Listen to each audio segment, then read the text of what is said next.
So yesterday marked 8 years since the release of Sonic Mania. Jesus Christ. What really should have been the start of a new wave of classic Sonic games running alongside modern Sonic games ended up being this little oddball classic in the history of Sonic. That one official Sonic game that was made by the team that would go on to become Evening Star Studio, the publishers of Penny's Big Breakaway. Honestly, it's a great game. Despite my frustrations with it just bringing back a lot of levels from previous games, it did at least pack those old locations with brand new ideas, and the original levels that were there were the highlight of the game. The game released to rave reviews, it's considered one of the best in the franchise, and I feel like greenlighting a follow-up to Sonic Mania should have been the easiest thing in the world. Just make another Sonic Mania, this time with all original levels. But that never really materialized. And in 2023, we got the next 2D classic Sonic game in the form of Sonic Superstars, this time helmed by Arzest. Now, we do know that a Mania follow-up was in the works at Evening Star very early on in Sonic Superstars' development cycle, but plans fell through. Evening Star instead opted to work on their first original game, being Penny's Big Breakaway, and we got Sonic Superstars. However, Evening Star did support Sonic Team and the Arzest team in translating the physics from Sonic Mania, a 2D sprite-based game, to Sonic Superstars, a 2.5D game. So for the first time, we got little 3D models running around with those classic Sonic physics. Sonic Superstars was alright, but the things holding it back were really egregious. The all-original levels were still incredibly derivative. The art direction is nowhere near as dynamic. Like, there's just way more visual geography to take in with Sonic Mania than there is with Sonic Superstars. If you go to the top of, like, the Studiopolis map, you've got the skyline. Go to the bottom and it's actually like you're in the studios. Sonic Superstars has nothing like that. You'll find the same visual assets at the top of the map as you would at the bottom. Not to mention, levels just feel smaller, more compact, more gimmicky. Have some of the hallmarks of lazy level design, such as a lack of boundaries and overuse of bottomless pits. There's a lack of any story cohesion to it, and worst of all, they decided to overhaul boss fights in the worst possible way.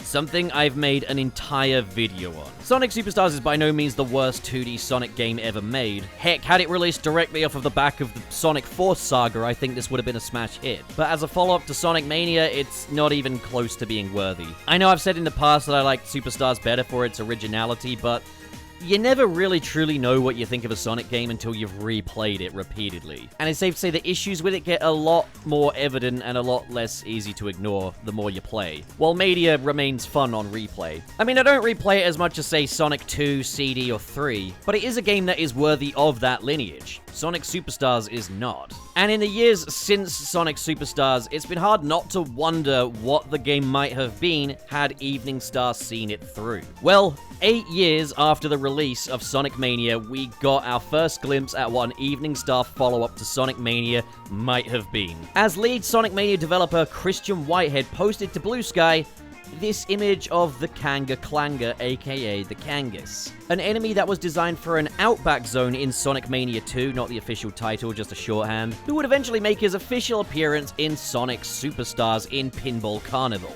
And Christian Whitehead just decided to, very casually, in almost a beside-the-point manner, drop an image from Sonic Mania 2. Now, we know that the original plan for a Sonic Mania follow-up was not to use the same art style as Sonic Mania 1. Sonic Team creative director Takashi Iizuka has talked all about the process of finding a new art style for classic Sonic, given that there were concerns that a general audience and of course the target kid demographic would see Sonic Mania's 32-bit art style and just go, oh.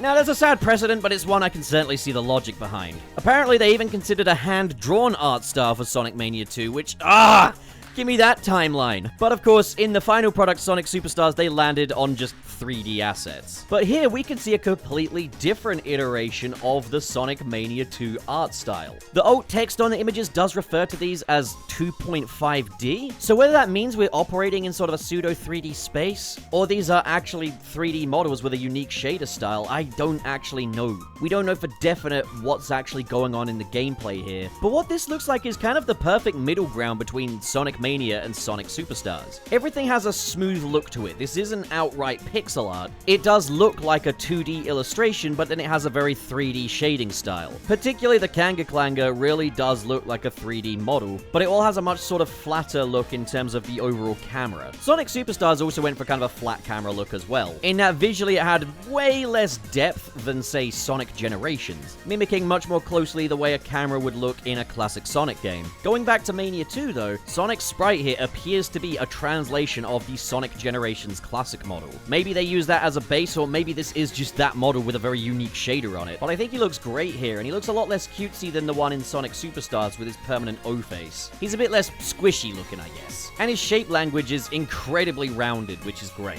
I can believe that this little guy here could curl up into a perfectly spherical ball shape. The color palette, particularly with the skybox, has those very pastel colors that would go on to be quite a fixture of Penny's Big Breakaway's art style. But I noticed that the rock structures in the background have kind of a cross-hatching on them as well. Similar to the cross-hatching that you'd see on a CRT screen, except this time it's diagonal. Like they've used those old-school sensibilities as part of the art style. I don't know if it's just a very low-resolution image, but Sonic and the Kanga appear to have a very sort of fine pixel edging to them. Like there's a very, very fine outline on them. And that's using those very sort of rigid pixels. The pixel density, though, is far higher than anything we've ever seen on a 2D Sonic game before, though. What this reminds me of is the fan project Sonic 2 HD, and a lot of the people that worked on Sonic 2 HD would go on to work on Sonic Mania. But particularly looking at kind of the rock structures in the foreground and the cacti, it really does look a lot like Sonic 2 HD. Which I think, you know, fan game or not, Sonic 2 HD is probably one of the best looking 2D Sonic games ever made.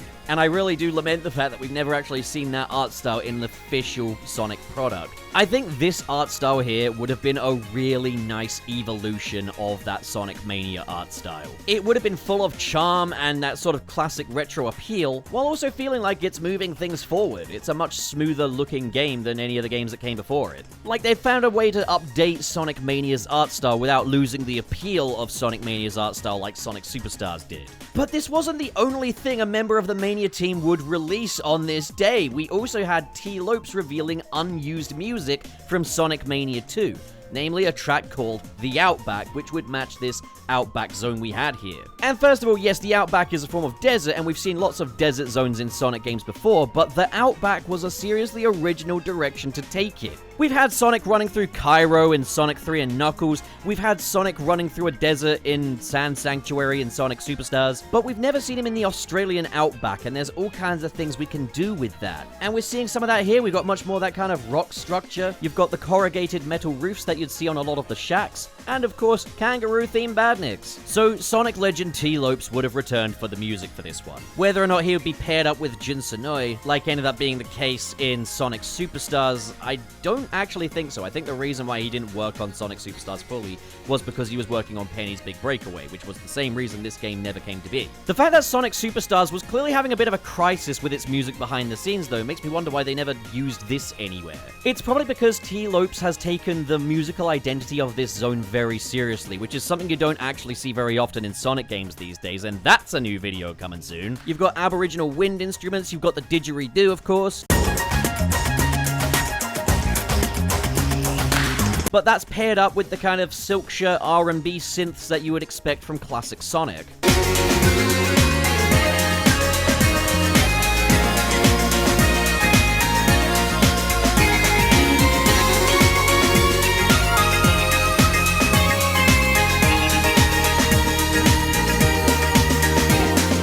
You've got some electric guitar in that second half.